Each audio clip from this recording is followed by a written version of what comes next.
Meaning of due process of law.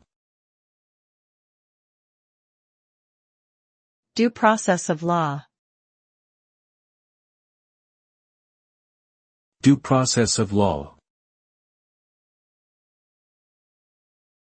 Due process of law.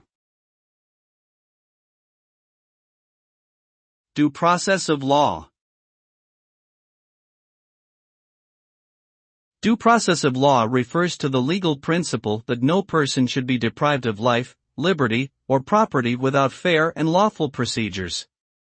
It ensures that individuals are treated fairly by the legal system and have access to certain protections, including notice of charges, a neutral judge or jury, the right to present evidence, the right to confront witnesses, and the right to appeal.